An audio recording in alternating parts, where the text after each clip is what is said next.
¿Sabías que Jesús no solo murió por ti, sino que también descendió al infierno por ti?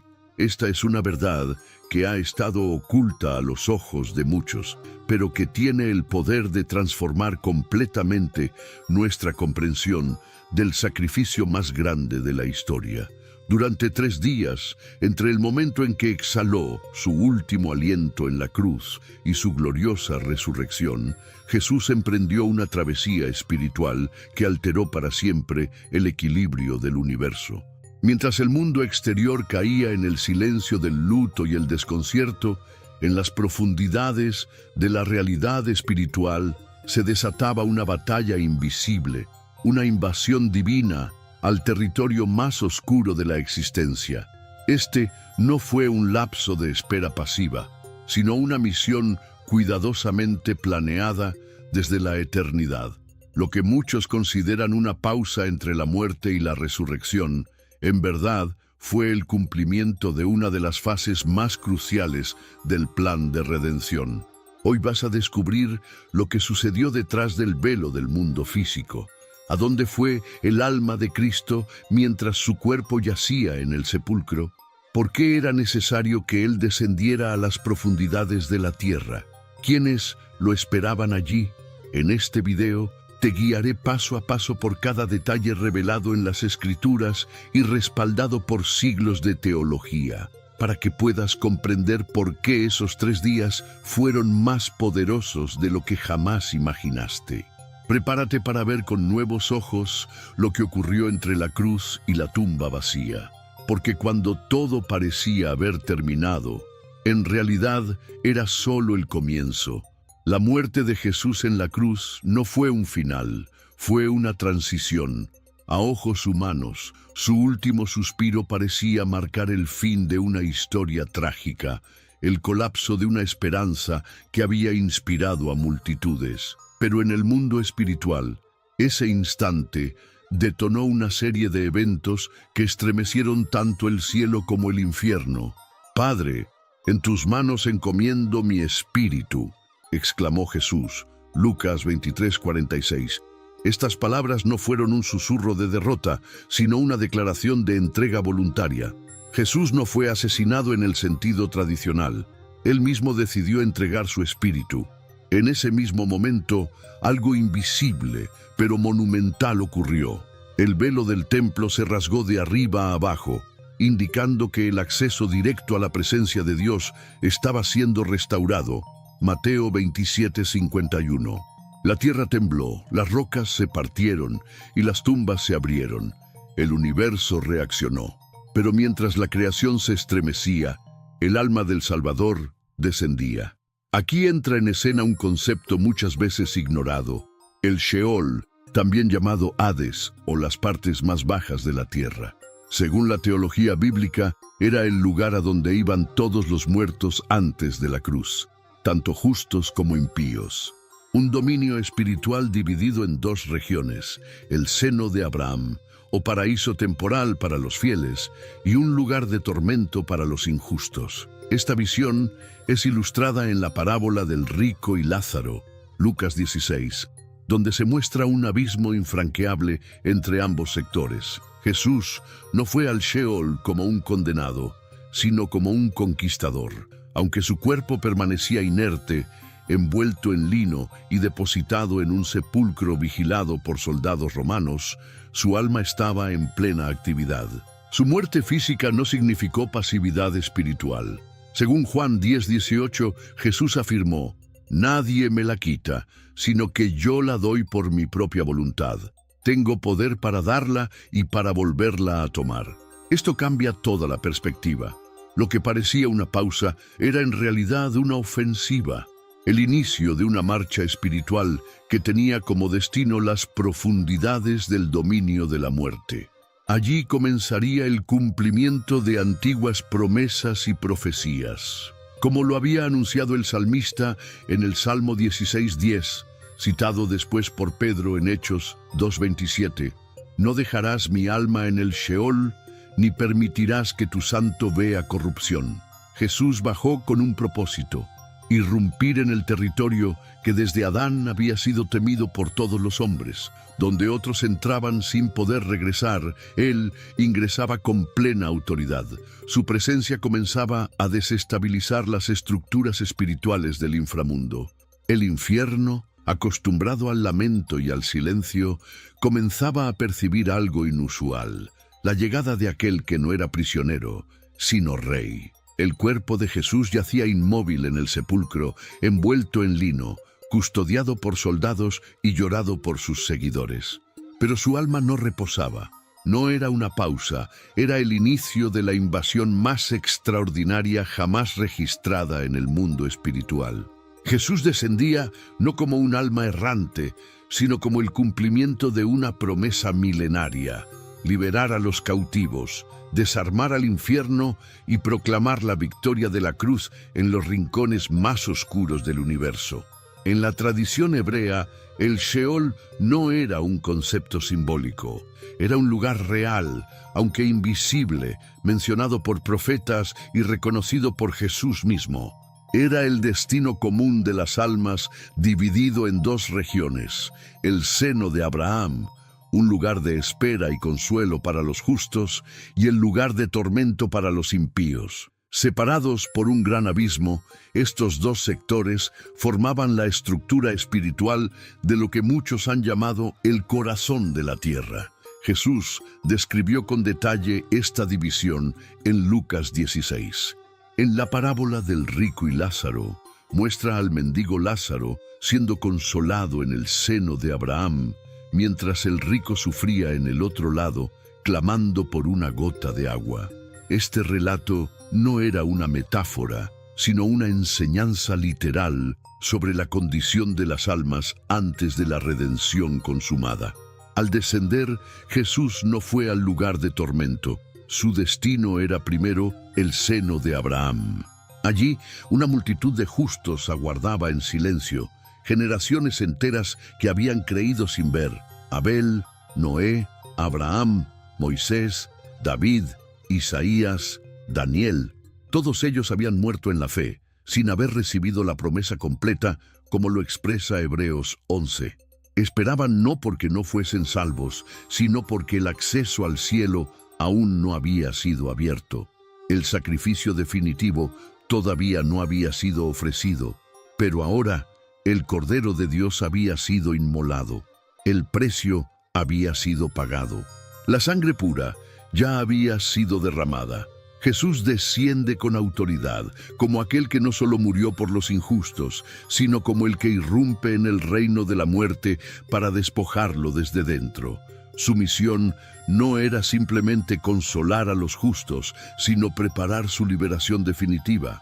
En paralelo, Jesús también se dirigía a otro sector del Sheol, no para liberar, sino para proclamar. Porque allí, en una profundidad aún mayor, se encontraban los llamados espíritus en prisión, mencionados por Pedro en su primera carta, 1 Pedro 3, 18 o 20, seres espirituales caídos, aprisionados desde los tiempos de Noé. Jesús no fue a predicarles salvación, sino a anunciarles derrota. Era una proclamación de autoridad, un decreto celestial. El plan que estos seres intentaron sabotear había sido consumado con éxito. La cruz, que parecía una derrota, era en realidad una victoria total.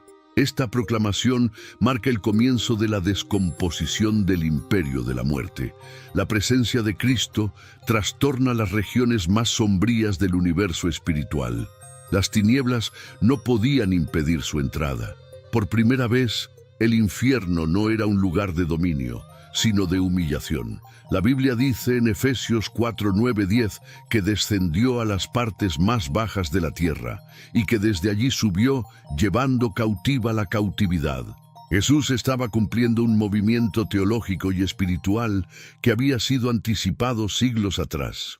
En el Salmo 139, 8, David había escrito: «Si hiciera mi cama en el Sheol, he aquí, tú estás allí». Estas palabras ahora se cumplían literalmente. El Hijo del Dios vivo caminaba entre los muertos, no como uno más, sino como la luz de la redención. Esta etapa de la misión de Jesús no fue accidental ni simbólica. Era una ocupación real. Él no estaba esperando resucitar. Estaba en acción, despojando a los principados, anunciando su victoria, liberando a los justos. Cada paso suyo sacudía las columnas espirituales de los reinos invisibles. Las barreras entre el tiempo y la eternidad se rompían. Lo que por siglos había sido una espera angustiosa, ahora se convertía en movimiento, en cumplimiento, en salida. Jesús caminaba entre los límites de la existencia humana y donde ponía su pie, el infierno retrocedía. Porque por primera vez alguien estaba allí con poder absoluto, no como víctima, sino como rey. Entre los eventos más misteriosos y poderosos del tiempo entre la muerte y resurrección de Jesús, se encuentra un acto poco comprendido, su proclamación a los espíritus en prisión. Este suceso, mencionado por el apóstol Pedro en su primera carta, ha sido debatido por siglos, pero encierra una revelación profunda sobre la autoridad absoluta de Cristo en todos los niveles de la existencia. 1 Pedro 3, 18-20 declara: Cristo padeció una sola vez por los pecados, el justo por los injustos, para llevarnos a Dios. Fue muerto en la carne, pero vivificado en el Espíritu, en el cual también fue y predicó a los espíritus encarcelados, los que en otro tiempo desobedecieron, cuando una vez esperaba la paciencia de Dios en los días de Noé. ¿Quiénes eran estos espíritus? Según muchas interpretaciones bíblicas y patrísticas, se trataba de seres espirituales caídos, ángeles que transgredieron límites divinos en los tiempos antiguos, particularmente descritos en Génesis 6. Allí se narra cómo los hijos de Dios tomaron mujeres humanas y engendraron una raza híbrida conocida como Nefilim. Estos actos fueron tan aberrantes que Dios decidió purgar la tierra mediante el diluvio. El libro de Judas, versículo 6, agrega que estos ángeles no guardaron su dignidad, sino que abandonaron su propia morada, y que están reservados en prisiones eternas para el juicio del gran día. De manera similar, 2 Pedro 2:4 afirma que Dios no perdonó a los ángeles que pecaron, sino que los arrojó al infierno y los entregó a prisiones de oscuridad para ser reservados al juicio. Estos seres, distintos a las almas humanas, habitaban una región aún más profunda que el Sheol común. Un abismo espiritual conocido como Tártaro en la tradición griega, o simplemente como la parte más baja del infierno. Estaban allí, encadenados, esperando el día del juicio final, sabiendo que habían cruzado una línea de no retorno. Y es a ellos que Jesús se dirige durante su descenso, pero su mensaje no era de consuelo ni redención. Él no descendía para ofrecerles una segunda oportunidad. La palabra que Pedro utiliza para predicar en este contexto no es el término habitual para evangelizar, euangelizomai, sino keruso, que significa proclamar como un heraldo, anunciar con autoridad. Jesús proclamó su victoria. Declaró que el plan eterno de Dios, que ellos intentaron corromper desde los días de Noé, había sido consumado. Lo que creyeron destruir con su rebelión, ahora se cumplía en gloria. La cruz, que parecía debilidad, era en realidad el instrumento del triunfo divino. Imaginen por un momento el impacto de esa proclamación. Espíritus encadenados por milenios, sumidos en oscuridad total, privados de esperanza, escuchando la voz del Hijo de Dios. No una voz de juicio inmediato, sino la confirmación final de que estaban derrotados para siempre, que el Mesías, anunciado desde Génesis 3:15, el descendiente de la mujer que aplastaría la cabeza de la serpiente, había cumplido su destino. Esta proclamación fue una humillación pública del enemigo, una exposición total de su derrota, incluso antes de la resurrección. Colosenses 2:15 explica que Jesús despojó a los principados y potestades y los exhibió públicamente, triunfando sobre ellos en la cruz. Aunque el acto físico de morir ocurrió en la tierra, El desarme espiritual de las fuerzas malignas tuvo lugar en las regiones más oscuras del cosmos. Este momento fue una parte esencial del plan redentor. No se trataba solo de redimir a los hombres, sino de reordenar toda la jerarquía espiritual. Cristo en su descenso no solo rescataba a los justos del pasado, también ponía en orden el universo invisible. Dejaba claro que ya no habría espacio para la duda. Él es Señor sobre vivos, muertos, ángeles, demonios, cielos, tierra y abismos. Cuando Jesús proclamó su victoria a los espíritus en prisión, selló espiritualmente el juicio que vendría. Confirmó que la rebelión había fracasado, que lo que ellos quisieron impedir con corrupción, violencia y desobediencia había sido superado por la pureza del sacrificio del Cordero. No es exagerado decir que este acto silencioso, oculto para los ojos humanos, fue uno de los más estruendosos en el mundo espiritual. Porque no fue una batalla, fue un desfile triunfal. No fue un debate, fue un edicto divino. No fue súplica, fue sentencia. La cruz no fue una trampa para Jesús, fue una trampa para las tinieblas. Mientras en la tierra reinaba el silencio del sábado, mientras los discípulos lloraban y los enemigos celebraban, en las regiones del abismo se escuchaban palabras que estremecían la eternidad. Consumado es. La proclamación de Jesús era irrevocable, su victoria definitiva, su reinado absoluto. Mientras el infierno escuchaba la proclamación más aterradora que jamás se haya pronunciado, en otra región del Sheol, los justos esperaban en silencio, no en tormento, sino en reposo, no en desesperación, sino en esperanza. Era el seno de Abraham, también llamado paraíso por Jesús, un lugar de consuelo, donde hombres y mujeres de fe aguardaban la consumación de la promesa divina. Desde Abel hasta Juan el Bautista, el Antiguo Testamento está lleno de personajes que creyeron en el Dios vivo, creyeron sin ver, obedecieron sin comprender del todo, caminaron en fidelidad, anticipando algo que aún no había llegado. Hebreos 11 los describe con detalle. Todos estos murieron en fe, sin haber recibido lo prometido, sino mirándolo de lejos y creyéndolo y saludándolo y confesando que eran extranjeros y peregrinos sobre la tierra. Estos hombres y mujeres no podían entrar al cielo directamente porque el acceso todavía estaba bloqueado. El sacrificio final no había sido ofrecido. El velo del templo terrenal aún no había sido rasgado, la sangre perfecta aún no había sido derramada. Por eso, el seno de Abraham era un lugar temporal, un refugio de espera sagrada, donde los justos descansaban, pero sin haber llegado a su destino final. Cuando Jesús muere y desciende al Sheol, no lo hace como uno más. Entra como el cumplimiento de todas las profecías, como el portador del pacto eterno. Él no fue al paraíso para quedarse, sino para abrir camino.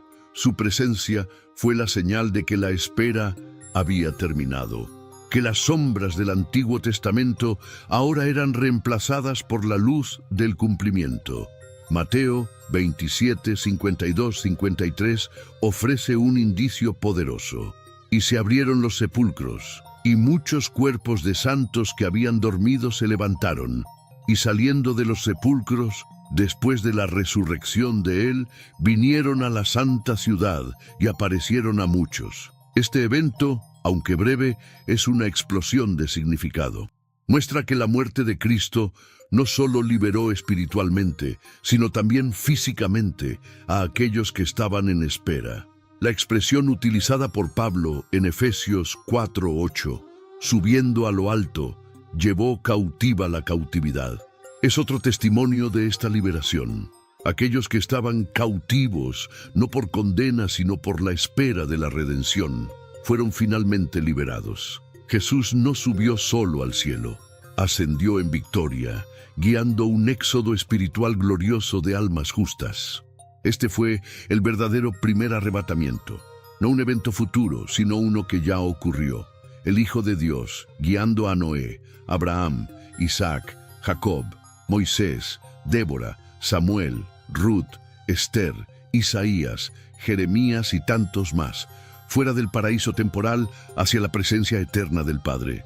Ya no más promesas, ahora realidad. Ya no más fe en lo venidero, sino visión de lo cumplido. Imagina ese momento, los portones eternos abriéndose, como lo describe el Salmo 24.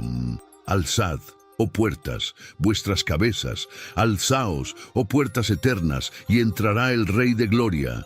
No entraba solo. Detrás de él, una multitud innumerable de redimidos, cruzando el umbral que ningún ser humano había atravesado antes.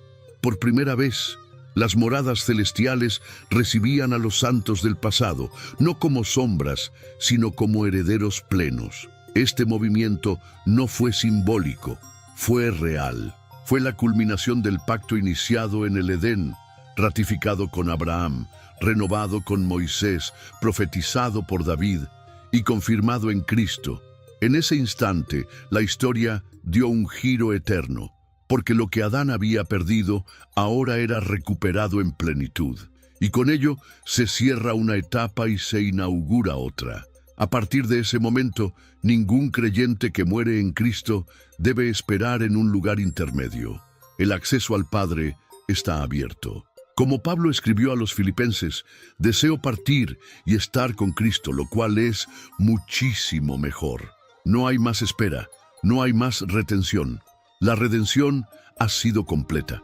Jesús no solo venció la muerte, también vació el paraíso terrenal. Lo transformó en entrada directa al cielo. Abrió un camino que nadie antes podía transitar. Su sacrificio no solo fue sustitutorio, fue también pionero.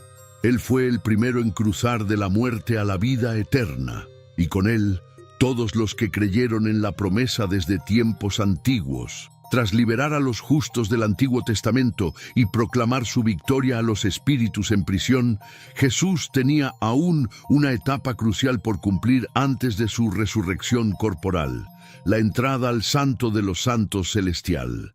Este momento, silencioso para la tierra pero estruendoso en los cielos, representa el clímax espiritual de su misión redentora. La carta a los Hebreos nos ofrece una clave poderosa. Entró una vez para siempre en el lugar santísimo, no con sangre de machos cabríos ni de becerros, sino con su propia sangre, habiendo obtenido eterna redención. Hebreos 9:12. Esto no se refiere al templo terrenal en Jerusalén, sino al santuario celestial, el lugar donde la presencia de Dios se manifiesta en plenitud. Nadie antes había entrado allí con derecho propio. Solo el sumo sacerdote podía hacerlo una vez al año, y solo con sangre ajena. Jesús entraría una vez y para siempre con su propia sangre, no para repetir el sacrificio, sino para presentarlo como acto consumado.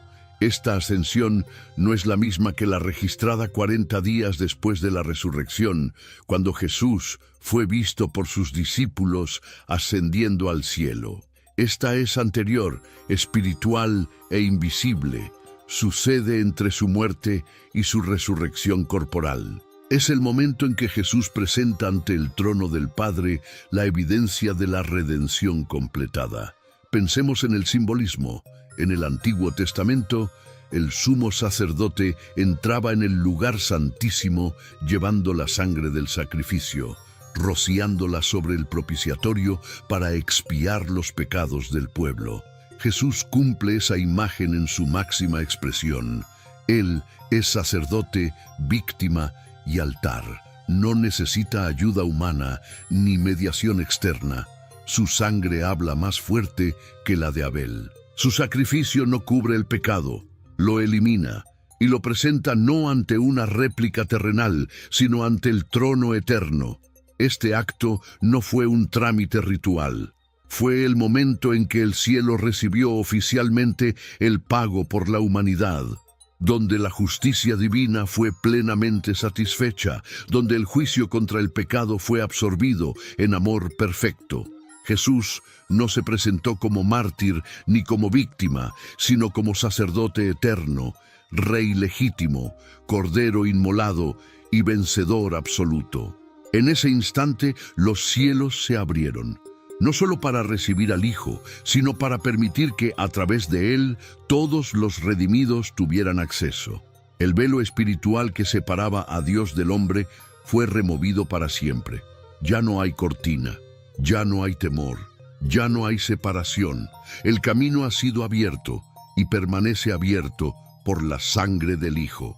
Este momento transforma todo. Antes de que el sepulcro se abriera, antes de que las mujeres vieran al resucitado, antes de que los discípulos corrieran a la tumba vacía, ya la victoria estaba asegurada. La resurrección sería la confirmación visible de una obra que ya había sido sellada en el cielo. Por eso, la cruz no es simplemente un símbolo de sufrimiento, es el puente entre el tiempo y la eternidad.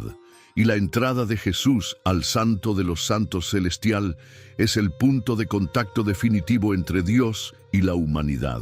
Él no necesitó testigos humanos para este acto, porque el universo espiritual entero fue convocado a presenciarlo. Ángeles, querubines, ancianos celestiales, todos observaron al Hijo presentarse ante el Padre y declarar: «Está consumado». En ese momento, no solo se selló la redención, también se estableció el nuevo pacto. Uno que no depende de sacrificios repetidos ni de leyes externas. Uno que escribe la verdad en los corazones, que transforma desde dentro, que garantiza acceso perpetuo a la presencia de Dios. Jesús entró como el primero, pero no como el único.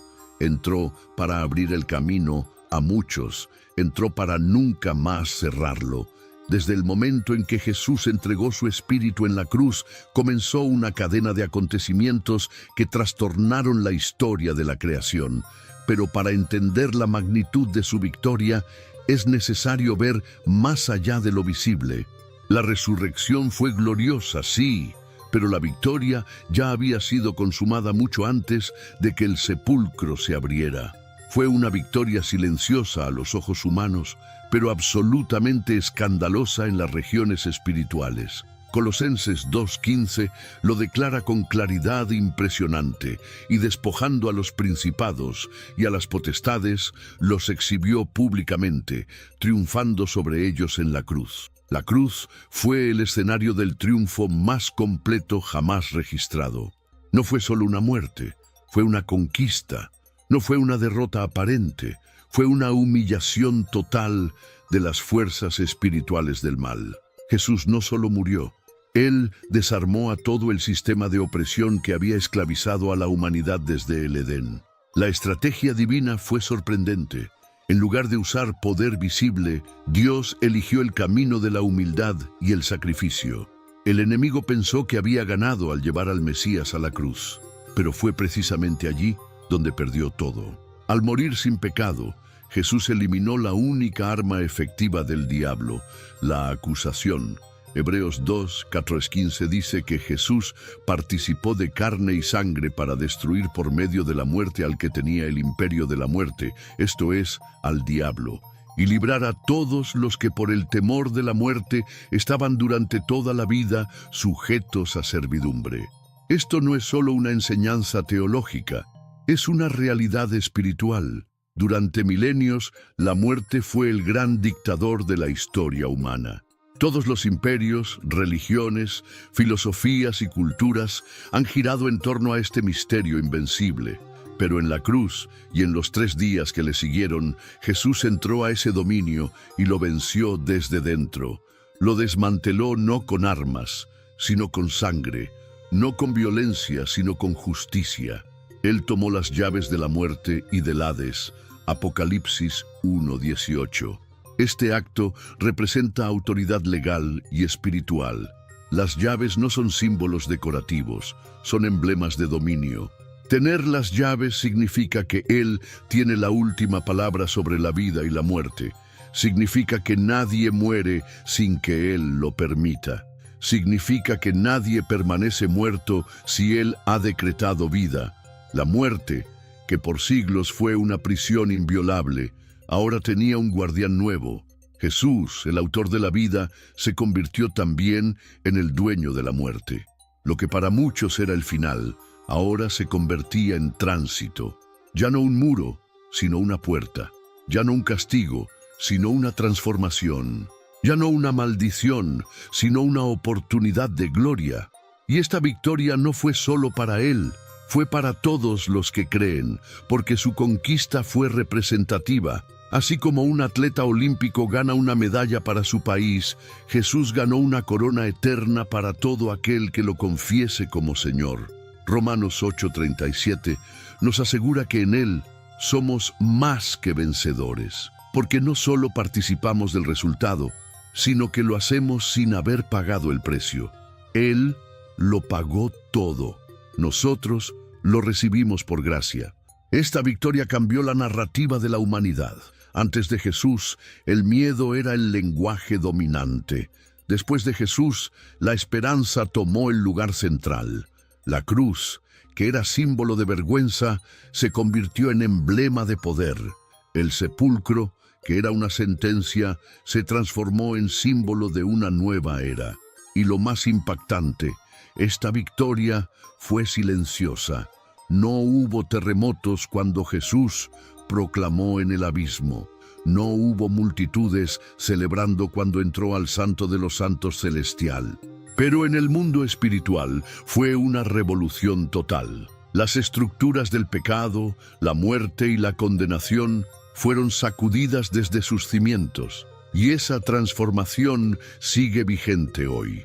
Después de este recorrido profundo por los misterios invisibles de los 3 días entre la cruz y la resurrección, es inevitable detenerse y reflexionar.